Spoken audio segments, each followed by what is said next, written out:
parole du Seigneur.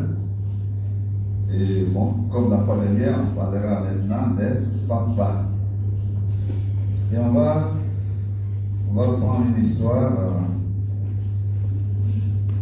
pour apprendre à être le père que nous devrions être. Luc chapitre 15, à partir du verset 11.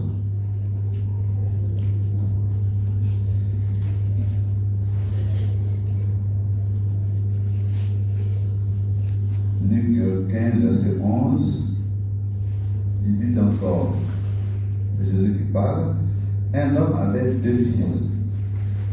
Le plus jeune dit à son père, mon père, donne-moi la part de bien qui doit me révéler. Et le père partagea son bien.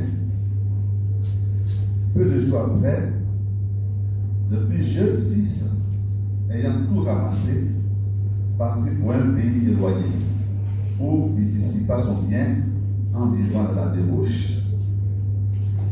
Lorsqu'il eut tout dépensé, une grande famine survint dans ce pays et il commença à se trouver dans le besoin. Il alla se mettre au service d'un des habitants du pays qu'il envoya dans ses champs garder les pourceaux. Il aurait bien voulu se rassasier des carouges que mangeaient les pourceaux, mais personne ne lui en donnait. Étant rentré en lui-même, il s'est dit, combien de mercenaires chez mon père ont du pain en abondance, et moi ici, je meurs de faim. Je me lèverai, j'irai vers mon père, et je lui dirai, mon père, j'ai péché contre le ciel et contre toi, je ne suis plus digne d'être appelé ton fils, traite-moi comme l'un de tes mercenaires. Et il se leva, et alla vers son père. Comme il était encore loin, son père le vit et fut ému de compassion. Il courut se jeter à son cou et le baisa. Le fils lui dit, mon père, j'ai péché contre le ciel et contre toi, et je ne suis plus digne d'être appelé ton fils. Mais le père dit à ses serviteurs, apportez vite la plus belle robe et l'en revêtez. Mettez-lui un anneau au doigt et des souliers aux pieds. Amenez le veau gras et tuez-le. Mangeons et réjouissons-nous, car mon fils que voici était mort et il est revenu à la vie. Il était perdu et il est retrouvé. Et ils commencèrent à se réjouir. Or, le fils aîné était dans les champs. Lorsqu'il revint et approcha de la maison, il entendit la musique et les danses. Il appela un des serviteurs et lui demanda ce que c'était. Ce serviteur lui dit, ton frère est de retour, et parce qu'il l'a retrouvé en bonne santé, ton père a tué le veau gras. Il se mit en colère et ne voulut pas entrer. Son père sortit et le pria d'entrer. Mais il répondit à son père, voici, il y a tant d'années que je te sers, sans n'avoir jamais transgressé tes ordres, et jamais tu ne m'as donné un chevreau pour que je me réjouisse avec mes amis. Et quand ton fils est arrivé, celui qui a volé ton bien avec des prostituées, c'est pour lui que tu as tué le veau gras. Mon enfant, dit le père, tu es toujours avec moi, et tout ce que j'ai est à toi. Mais il fallait bien s'égayer et se réjouir, parce que ton frère que voici était mort, et qu'il est revenu à la vie, parce qu'il était perdu et qu'il est retrouvé. Amen. Amen. Dieu le Seigneur. Notre Dieu et Père, nous te remercions ce matin pour le privilège d'être dans ta présence. Merci pour ta présence. Merci pour la grâce d'être en ta présence. Merci d'avoir agréé nos louanges, notre adoration. Maintenant, nous voulons aussi recevoir de toi, Seigneur. Parle-nous, révèle ton cœur par ta parole, au nom de Jésus-Christ. Amen. Amen. Voilà, Luc chapitre 11, Luc 15, verset 11 à 32. Ça parle d'un père et de ses deux fils. Le thème que nous avons, nous devrions être. Le père que nous devrions être. Pourquoi nous devrions être? Parce qu'on ne l'est pas toujours. Voilà. Le père que nous devrions être ce matin. Donc que les papas écoutent, que tous les hommes écoutent. L'histoire de ce père et de ses deux enfants est tellement riche en enseignement, mais on va ce matin être concentré sur la personne du père. Souvent, lorsqu'on lit ce passage ou qu'on utilise dans un culte, c'est pour parler des enfants, du fils prodigue. Mais il n'y a pas que le fils prodigue dans le passage, il y a aussi le père. Il y a aussi le grand frère du fils prodigue. Et puis il y a aussi les serviteurs qui sont là. Sur chacun, il y a tellement de choses à apprendre. Donc ce matin, nous on va se concentrer sur le père, puisque aujourd'hui on parle des pères. C'est la journée des pères. Donc, en disant le père que nous devrions être, nous voulons dire que ce père dans ce passage est notre modèle. Et donc, c'est son exemple qu'on va s'instruire. Donc, on va aller pas à pas. Le petit garçon, le jeune homme, commet une grave faute dès le commencement. Il dit à son père, donne-moi la part d'héritage, la part de bien qui doit me revenir. Ça révèle son cœur. Ça veut dire que cet enfant-là souhaitait la mort de son papa depuis longtemps. Et voilà que le vieux ne meurt pas. Ça, c'est quand j'ai pensé au royaume d'Angleterre. Ils ont fêté, je sais pas, les 50 ans de règne de la reine. Elle a tellement duré que le successeur même était devenu vieux aussi. Je me demande si Dieu va régner. Elle ne meurt pas, elle vit seulement. Et les frères héritiers devenus vieux. Hein? Bon, c'est comme ça. Mais le petit là, il voit son père riche. Et il désirait que le père meure pour qu'il puisse avoir sa part d'héritage. Parce que ça appelle la mort du père comme partage d'héritage. Mais lui, si que le père ne meurt pas, alors il va le voir, bon, donne-moi ma part de bien qui doit me revenir. Ça, c'est une grosse faute. Un enfant n'a pas parlé de ça. Mais vous voyez, le père n'a rien dit. Le père a accédé à sa requête. Il a dit qu'il a partagé les biens devant revenir aux deux garçons.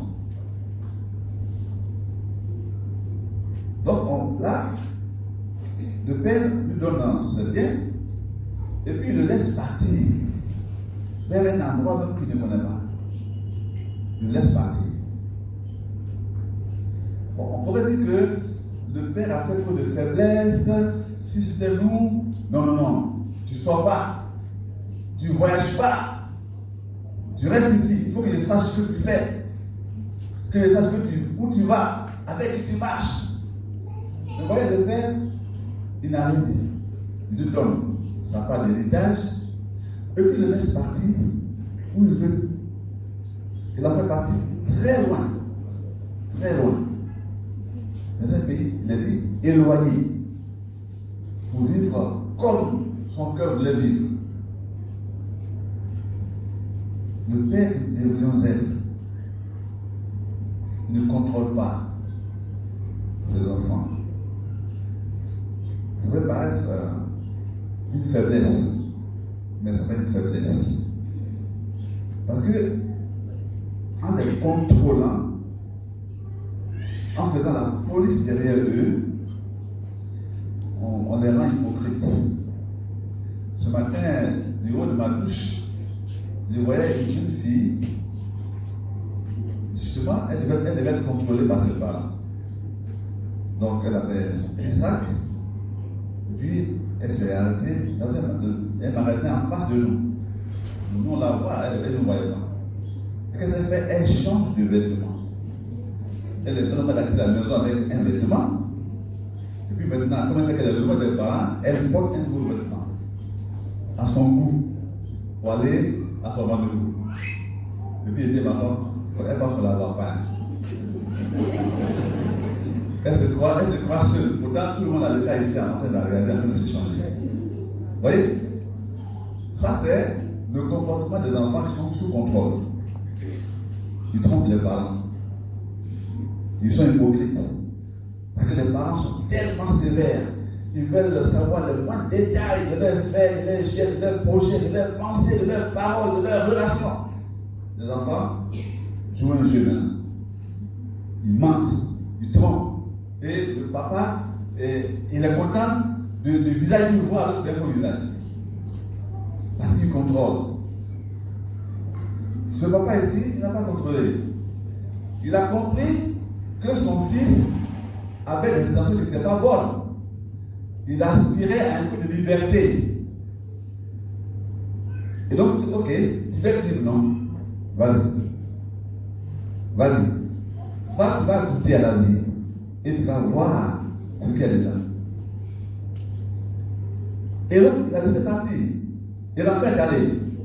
Pensant que c'est le cœur que le père a laissé partir. Il est allé et il a vécu comme son cœur a voulu. Et le résultat, c'était la misère. Il a souffert. En voulant vivre comme son cœur voulait, il a souffert. Tout son argent a été pompé par les amis, enfin, les amis de circonstance, a été pompé par les prostituées, dans le plaisir, dans le bois de nuit, tout l'argent est parti. Même ses vêtements ont été tous emportés. Il n'avait plus rien. Il n'avait plus rien. Il était obligé de faire j'ai l'honneur, de trouver un emploi. Et quel emploi?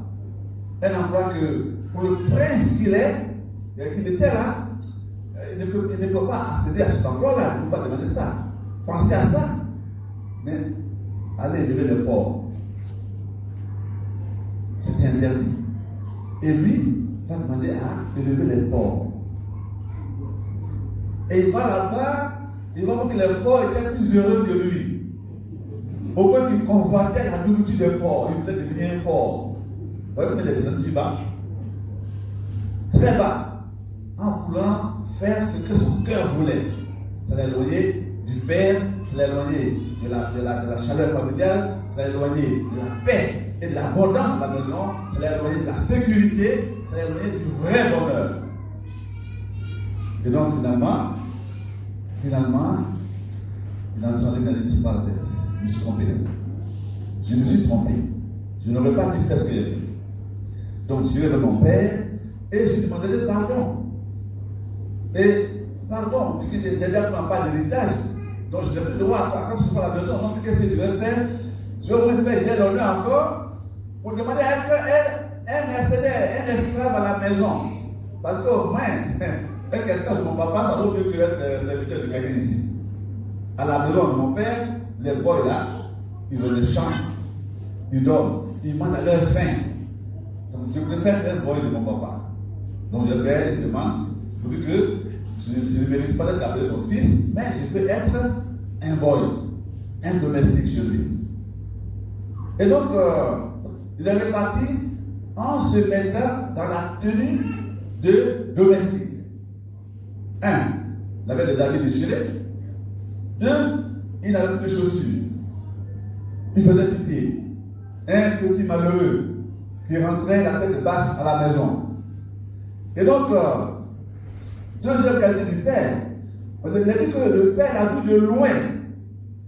Il a vu de loin. Et ça, c'est ça qui est vraiment le père que nous devrions être. Hein? Voilà. On va lire au verset 20. Et il se leva et rappelait son père. Comme il était encore loin, son père le vit et fut ému de compassion. Il vit son fils de loin. Il a vu que ce n'était pas le fils qui était parti. Il ne ressemblait pas à ce fils-là. Il voyait un misérable qui rentrait à la maison. Que le péché a détruit, a ruiné. Que la vie, le plaisir a complètement défiguré. Alors, il a été ému de compassion envers son fils. Ça, c'est le numéro 2. Le Père nous devons être avoir de la compassion pour nos enfants qui ont échoué. Qui ont échoué dans la vie à cause de mauvaises décisions.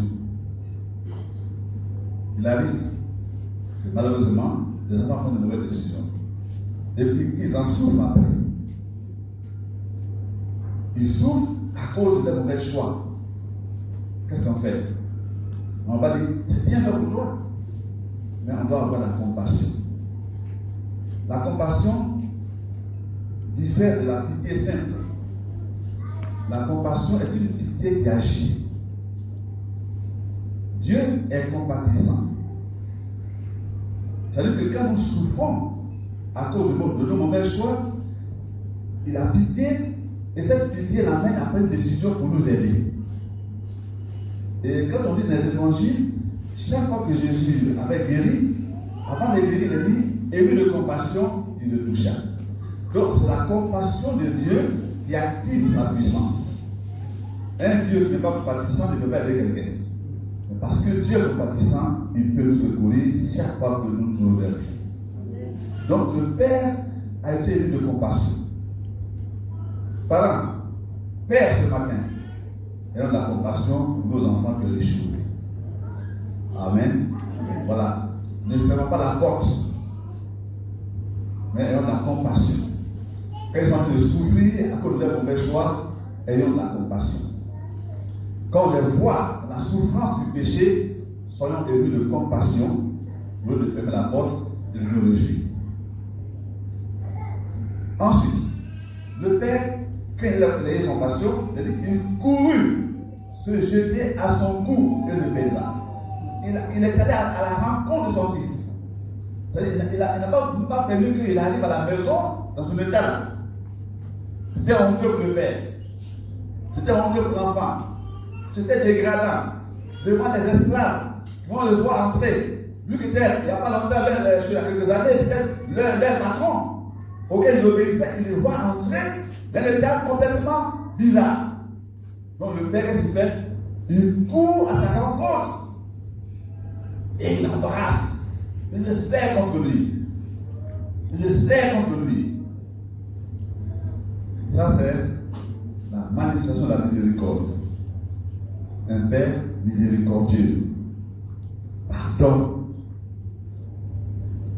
La compassion, puis pardonne.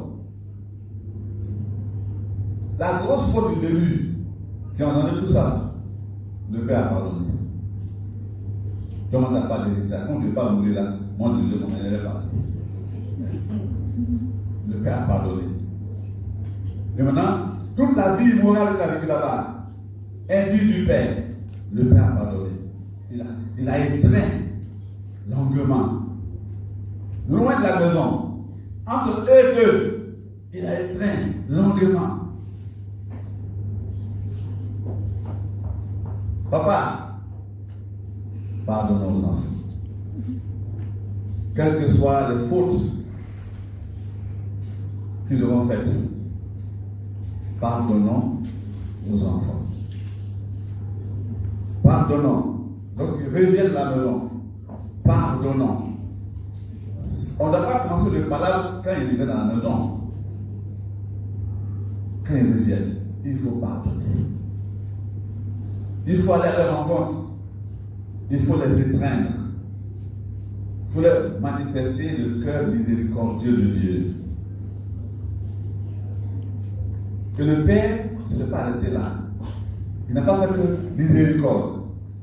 Quand il a embrassé et il a couvert les baisers, ensuite, qu'est-ce qu'il fait?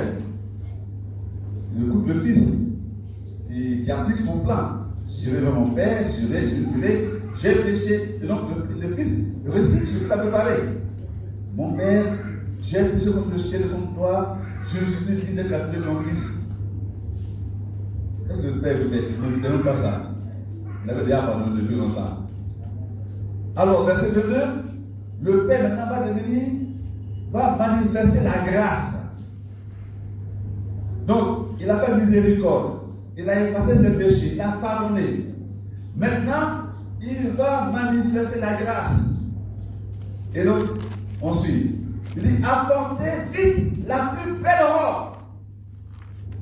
Donc, il parle loin aux serviteurs, aux esclaves de la maison. Apportez vite la plus belle robe. Et ils vont faire la plus belle robe et ils courent pour venir habiller le fils qui revient. Pour cacher ses haillons. Et qu'il soit bien présenté, bien vu. Le Père nous dit aux Joseph, il faut couvrir les fautes de nos enfants. Il faut couvrir leurs échecs. Il faut couvrir leurs manquements, leurs erreurs. Il ne faut pas les exposer. Si le père n'était pas un bon père, là, ils l'ont amené à la maison, ils vont le voir et ils vont se moquer de lui. Mais vous voyez, il a empêché ça. Il n'a pas voulu que les esclaves aient l'occasion de pouvoir dire un mot négatif sur son fils. Il a couvert, apporté la plus belle robe, revêtez-le. Donc, quand il a mis la plus belle robe, c'est fini, on ne voit plus les haillons. C'était beau. Oh, la plus belle robe, en ce moment-là, était réservée à l'invité d'honneur. Il faudra que l'invité d'honneur, ce jour-là, c'était le fils. Mais vous voyez comment il est venu en haillon. Le père le reçoit comme un invité d'honneur. Et donc, il couvre sa dignité, il met la plus belle robe. Vous savez que l'habillement, la robe, parle également de la justice dans la parole de Dieu. Il ne s'arrête pas là. Ensuite, il dit, mettez-lui l'anneau au doigt. Mettez-lui l'anneau au doigt. L'anneau, pas de l'autorité. Autrefois, il était votre chef. Il est parti. Il revient. Il demeure votre chef. En clair, reconnaissez-le comme votre chef. Et obéissez à tout ce qu'il vous commandera. Et oui. Et les esclaves là, qu'est-ce qu'ils font? Ils mettent l'anneau au doigt du fils prodigue et voilà, ils le reconnaissent comme leur chef. Donc, ils rétablissent sur eux son autorité. Ensuite, il continue, il ne s'arrête pas là. Mettez-lui des souliers aux pieds. Parce qu'il est venu bien nu. Bien nu, à cette époque-là, c'était l'attitude des esclaves. Les esclaves n'étaient pas habillés, n'étaient pas chaussés. Donc on reconnaît un enfant d'une bonne famille, et puis l'esclave par les chaussures, n'a pas les pieds. L'esclave marche pieds nus. Et le fils de la maison où il travaille, lui, il est chaussé. Or, le fils, il est venu bien nu. C'est-à-dire, dans l'esprit d'être esclave, il ne venait plus pour être le fils, puisque pour lui, il a mis sa part d'héritage, il n'a plus de part là-bas. Alors, ce qu'au moins il peut avoir, c'est d'être esclave. Nous, on est venu sans chaussures. Et le père dit non, c'est pas comme ça. Mettez-lui des chaussures aux pieds. Donc, en le faisant, le père le restaure dans sa dignité de fils. Tu es mon fils, tu seras toujours mon fils. Voilà. Donc, il n'y a pas d'ancien fils, tu seras toujours mon fils. Alors, on le restaure dans sa dignité de fils avec tous les droits. Donc, il a gaspillé une part d'héritage, un bel héritage, il attend encore. Alléluia. C'est ça avec les chaussures. Dignité de fils qui est restaurée. Et puis, il ne s'arrête pas là, il met le clou. Amenez le veau gras, tuez-le, mangeons et réjouissons-nous. Waouh, ça c'est formidable ça. Le veau gras aussi était réservé à l'invité d'honneur. Donc la robe, la plus belle robe, l'invité d'honneur, le veau gras, l'invité d'honneur. Et les deux là ont été tués, ont été offerts à l'arrivée du fils prodigue.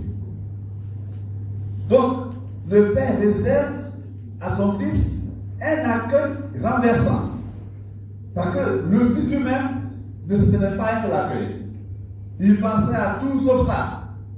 Recevoir la plus belle robe, d'abord être embrassé, couvert de baisers, pardonner donc, et maintenant habillé, recevoir l'anneau, les chaussures et le veau gras. C'est un accueil renversant. Mais ce n'est rien d'autre que la manifestation de la grâce de Dieu.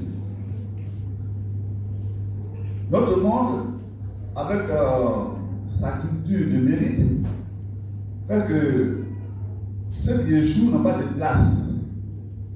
Et on ne peut pas les restaurer. Voilà. Vous voyez que dans le système scolaire, on ne récompense que les meilleurs. Voilà. Et si tu n'es pas fort, tu peux avoir des récompenses. Pourtant, après, dans la vie pratique, il a dit que ceux qui étaient derniers, c'est quelqu'un qui a le boulot. Et ceux qui étaient les premiers, ils chauffent. C'est comme ça. Donc, la vie nous aide de surprise. Dieu n'a pas le même fonctionnement que nous. Lui, il prend ceux qui sont rien, il les transforme et en fait des gens de qualité. C'est ce que fait Dieu. Et nous tous, nous qui n'avons rien que des pécheurs. Et la grâce de Dieu nous a transformés et a fait de nous des enfants de Dieu. Voilà. Donc, en tant que père, cherchons à avoir le cœur de Dieu et manifester le cœur de Dieu dans nos relations avec nos enfants. Parce que nos relations avec nos enfants ressemblent très bien, fort bien, aux relations que les hommes ont avec Dieu. On a échoué. Par rapport à Dieu, on a échoué, nous tous. Tous ont péché et sont privés de la gloire de Dieu. Nous avons échoué. Il a dit, il n'y a aucun juste, pas même un seul. Bon, donc si nous-mêmes, Dieu nous dit qu'on n'est pas juste, pourquoi on peut exiger que nos enfants soient justes? Pourquoi on peut exiger qu'ils soient des gens si droits et qu'en eux, on ne trouve aucun défaut? Ce n'est pas possible. S'ils sont pécheurs, ceux qu'on a mis au monde des pécheurs. Voilà. Et donc, ils vont pécher, ils vont échouer, ils vont tomber. Mais nous devons chercher à avoir le cœur de Dieu. Afin que nous puissions être des parents qui savent restaurer leurs enfants quand ils sont tombés. Là, cet enfant avait une histoire merveilleuse. Avec toutes les bêtises qu'il a faites, là il est revenu. Pensez-vous qu'après qu'il accueille, il va les partir encore? Il va devenir encore sur l'héritage? Non. Là, il revient de loin. Et l'amour avec lequel il a été accueilli et tous les honneurs avec lesquels il a été accueilli vont le briser. Et vont faire en sorte qu'il va maintenant vivre en écoutant la parole du Père. Là, maintenant, c'est lui qui ira chercher la parole du Père. C'est lui le Père qui va chercher à le forcer. Ne va pas ici, ne va pas. C'est lui, il a déjà compris. Il a déjà compris. Il n'ira plus quelque part. Mais quand il va vouloir sortir, papa, est-ce que je peux marcher avec un tel homme? Papa, est-ce que tu as le fils du voisin? Papa, est-ce que. Il va poser des questions maintenant. Parce que le Père l'a libéré. Il a vu que la liberté sans le Père, c'est l'esclavage. Et donc, maintenant, lui-même se livre au Seigneur. Et c'est ce que Dieu fait avec nous. On n'a pas un Dieu policier. Oh, il est omniscient. Il connaît nos pensées même, nos projets. Avant qu'on exécute quelque chose, il connaît ça déjà. Et cependant, il ne parle pas. L'Esprit Saint est là pour nous encourager à faire ce qui est bien. Mais si on ne pense à tête, il nous laisse partir. Et après, quand on commence à goûter les conséquences amères de nos choix, qu'est-ce qu'on fait? On revient, il nous reçoit, il nous pardonne, il nous restaure, et après, on n'est pas sûr pour repartir encore. Pourquoi? Parce que, en nous laissant faire ce qu'on a voulu faire, Dieu nous a enseigné que la vraie liberté, en fait, ce n'est pas de faire ce que nous voulons. La vraie liberté, c'est de faire ce que Dieu veut. Voilà. Jésus a dit pour nous la vérité et la vérité vous rendra libre. Donc si nous marchons d'après nos pensées naturelles, on se crée des problèmes, on va vers les problèmes, vers des souffrances inutiles. Mais si nous venons à Jésus-Christ, on écoute la parole de Dieu, et on laisse l'Esprit Saint produire dans la vie de Dieu, nous allons vers la vraie liberté. Voilà.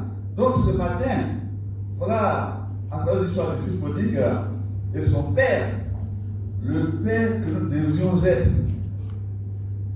Amen. Amen. Les enfants échouent, mais aussi en tant que parents, on échoue. On échoue dans l'éducation de nos enfants parce qu'on n'a pas les bonnes décisions, on n'a pas les bonnes paroles, on n'a pas la bonne attitude. Et souvent, on pousse les enfants nous-mêmes vers les fautes, on les éloigne par notre façon de faire. Mais puissions-nous être comme ce père de l'histoire du fils prodigue. Que Dieu nous donne pas ce cœur-là. Les enfants échouent, mais ils peuvent être restaurés. Ce matin, si vos enfants ont échoué, il y a plein de cas d'échec. Des enfants, on a mis à l'école les enceintes, des filles, des gens. Ça peut honte, papa. Ou des filles, on a mis à l'école, on a envoyé le BPC, elles envoient une grossesse. Ça fait mal au papa. Ça fait mal au papa. Mais ça fait mal, mais ça peut se pardonner quand même. Donc, pardonnez. Que ce jour-là puisse être le jour où les fils brisés sont ressoudés. Pardonnez aux enfants qui sont tombés, qui ont fait des enfants contre votre gré. Pardonnez. Pardonnez aux enfants qui se sont mis dans la drogue et qui sont en train de chaque fois faire souffrir dans le commissariat, il fallait payer pour le délivrer chaque fois. Oui, pardonnez. Et apportez-les à Dieu dans la prière. Comme le Père du Fils prodigue, soyez patient dans les délivrance va intervenir. Dieu n'abandonne pas ses enfants. Dieu ne les a pas donnés pour qu'ils soient n'importe qui. On ne les a pas présentés à Dieu dans l'église là pour qu'ils deviennent des royaumes. Donc ce qu'on a décidé à leur naissance, à leur présentation à Dieu a entendu ça. Il a pris ça. Et actuellement, ceux qui vivent comme expérience sa mère, c'est comme si c'est le fils prodigue. Ils vont les bénir. Ils vont les bénir. Il faut le croire. Comme le père du fils prodigue, soyez patients et attendez le Seigneur. Quand on dit, on voit que le père était patient. Et il espérait que son fils reviendrait. Et c'est pourquoi qu'il a vu de loin. Il a couru en même temps. Le jour était arrivé. Le jour où votre enfant va revenir, va aussi arriver. Donc, ayez confiance dans le Seigneur et soyez patients. Priez pour vos enfants. Priez pour vos enfants. Apportez-les chaque jour à Dieu. Et le Seigneur lui-même, tant convenable, va se révéler à eux. Il va les sauver, il va les transformer. Et alors, ils feront votre joie. Que Dieu vous bénisse. Bonne fête, papa!